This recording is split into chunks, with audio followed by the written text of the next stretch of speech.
अस्सलामु अलैकुम वरहमतुल्लाहि वबरकात। उम्मीद करती हूँ कि आप लोग सब खैरियत से होंगे और दुआ मेरी यही है कि अल्लाह रब्बुल इज़्ज़त आप तमाम को अपने घरों में खैरियत व आफियत से रखे, खुश खुर्रम रखे, शाद व आबाद रखे।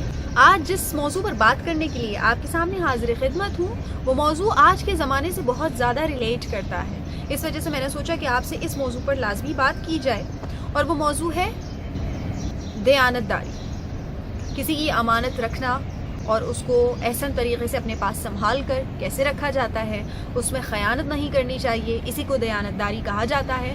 और इसका दर्स हमें शरीयत मुतहरा भी देती है और हुज़ूर अलैहिस्सलातु वस्सलाम के तरीक़ाकार से तो हमें जा बजा ये बात मालूम होती है कि आका अलैहिस्सलातु वस्सलाम से बड़ा दयानतदार तो इस पूरी कायनात में कोई नहीं है। अज़ीज़ान मन, अगर हम तारीख़ इस्लाम का जायज़ा लें और आका अलैहिस्सलातु वस्सलाम के हयात तय्यबा का मुताला करना शुरू करें तो हमें ये बात मालूम होती है कि दौरे नबूवत से पहले भी आका अलैहिस्सलातु वस्सलाम को लोग चंद अलक़ाब से पुकारा करते थे और उनमें से सबसे मशहूर मारूफ अलक़ाब क्या थे? सादिक़ व अमीन। हुज़ूर अलैहिस्सलातु वस्सलाम सादिक़ भी थे और अमीन भी थे, यानी लोगों की अमानतें भी अपने पास रखवाया करते थे और सादिक़ आपसे बढ़कर सच्चा कोई नहीं था। तो अहलियान अरब इस बात को तो जानते भी थे और मानते भी थे कि हुजूर अलैहिस्सलातु वस्सलाम से ज़्यादा अमानतदार कोई नहीं है। बहुत सारे लोग अपनी अमानतें, अपने कीमती अशिया, रुपए पैसे हुजूर की बारगाह में रखवा दिया करते थे अमानत के तौर पे, और वो अमानतें कई अरसे तक आका अलैहिस्सलातु वस्सलाम के पास मौजूद हुआ करती थी और लोग हुजूर अलैहिस्सलातु वस्सलाम के पास अपनी चीज़ें, अपनी अमानतें रखवा कर खुद को बड़ा मुतमईन महसूस करते थे और बेफिक्र हो जाते थे क्योंकि हमारा माल ज़ाते मोहम्मद मुस्तफ़ा के पास। दूसरी तरफ देखा जाए तो बहुत सारे अहलियान अरब अपने मामलात तय कराने के लिए अपने मसाइल हुजूर की बारगाह में पेश करते थे। हुजूर अलैहिस्सलातु वस्सलाम उनके अदल व इंसाफ के साथ, सदाकत के साथ फैसले फरमा दिया करते थे। बहुत सारे कशीदा और बहुत सारे पेचीदा मसाइल का हल आका अलैहिस्सलातु वस्सलाम ने बहुत आसानी से इरशाद फरमा दिया, जिसके बाद लोगों को ये बात मालूम हो गई कि हुजूर अलैहिस्सलातु वस्सलाम से ज़्यादा सादिक़ व अमीन इस पूरे अरब में हमें कोई नहीं मिलता। आका अलैहिस्सलातु वस्सलाम की इस आदत करीमाना से हमें भी सबक सीखना चाहिए। अमानत सिर्फ ये नहीं होता कि कोई माल आपके पास रखवा दे तो आप उसी की हिफाजत करें। बाज़ औक़ात लोग हमें अपनी राज की बातें बता देते हैं, अपनी मजबूरियाँ हमसे डिस्कस कर लेते हैं, हमसे शेयर कर लेते हैं और उनकी मजबूरी का, उनके राज का नाजायज़ फ़ायदा उठाते हुए हम आजकल के ज़माने में एक टर्मिनोलॉजी यूज़ करते हैं गॉसिप्स, और उन गॉसिप्स की बुनियाद पर बातें करने के लिए, वक्त गुजारने के लिए हम बहुत सारे लोगों की कि जिन्होंने बड़े राजदाराना अंदाज में अपना कोई मसला, अपनी कोई बात हमें बताई होती है, हम लोगों में आम कर देते हैं। ये भी अमानत में खयानत करना ही होता है। किसी के राज को राज रखना ये भी आप ही की जिम्मेदारी है। अगर वो आप पर भरोसा करते हुए अपनी कोई बात, अपना कोई घरेलू मसाइल आपसे शेयर कर रहा है तो बराए मेहरबानी उसको किसी और के साथ शेयर हरगिज़ ना कीजिए।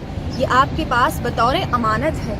अगर कोई शख्स आपको अपना कुछ माल, अपना कुछ पैसा देकर जा रहा है तो उसको भी संभाल कर रखिए, उसमें से कोई कमी बेशी ना होने दीजिए, उसको गुम ना होने दीजिए।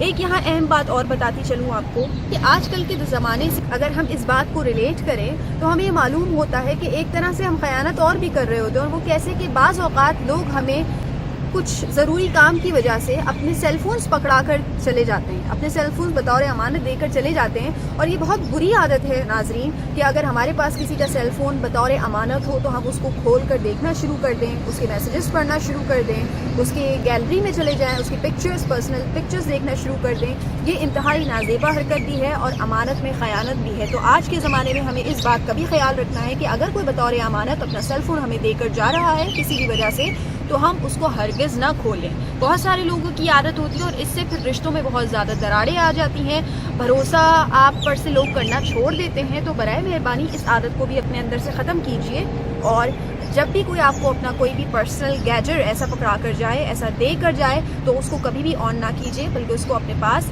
एज इट इज़ रख लीजिए। इसी तरह जब कोई आपको अपनी डायरी दे दे, आपको अपनी कोई नोटबुक दे दे तो उसको भी हरगिज़ खोल कर नहीं देखना चाहिए कि ये भी अमानत में ख़यानत है। यहाँ मैं एक बात ज़रूर आपकी गोश गुजार करना चाहूँगी कि ख़ासकर मुझे वो माएँ और वो बहनें जो देखती हैं जिनका वास्ता छोटे बच्चों की तरबियत से होता है, वो टीचर्स जो मुझे सुन रही हैं कि जो छोटे बच्चों को पढ़ाती हैं, जो कि अभी अब ब्रिंगिंग एज में है और उनकी तरबियत का दौर चल रहा है, तो उनसे मैं ज़रूर ये गुजारिश करना चाहूँगी कि ख़ास तौर पे बच्चों के अंदर ये अमानतदारी की इस खूबी को, इस आदत को ज़रूर पैदा कीजिए। छोटे बच्चों को ये एहसास दिलाइए कि बेटा अगर आपका कोई दोस्त دوست, آپ کا ساتھی, آپ کا کلاس فیلو آپ کو اگر اپنی کوئی بک دے رہا ہے, آپ کو اپنی کوئی ڈائری دے رہا ہے, آپ کو اپنی کلر پینسلس دے رہا ہے تھوڑی دیر کے لیے, تو ان کو استعمال ہرگز نہیں کرنا, نہ ہی ان کو گمنے دینا ہے, بلکہ ان کی اچھی طرح حفاظت کر کے, اور جب آپ کا ساتھی آپ سے مانگے تو اس کو واپس لوٹا دینا ہے.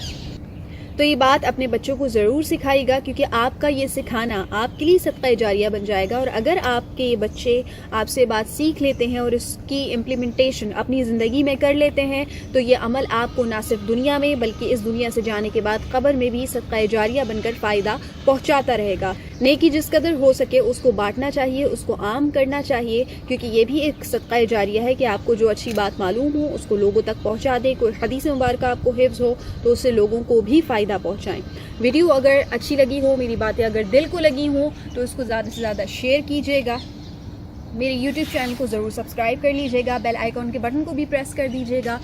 انشاءاللہ پھر کسی اچھے موضوع کے ساتھ آپ کے سامنے حاضر خدمت ہوں گی. تب تک اپنا بہت خیال رکھیے گا. اللہ رب العزت آپ تمام کا حامی و ناصر ہو. مجھے اپنی دعاؤں میں یاد رکھیے گا. فی امان اللہ.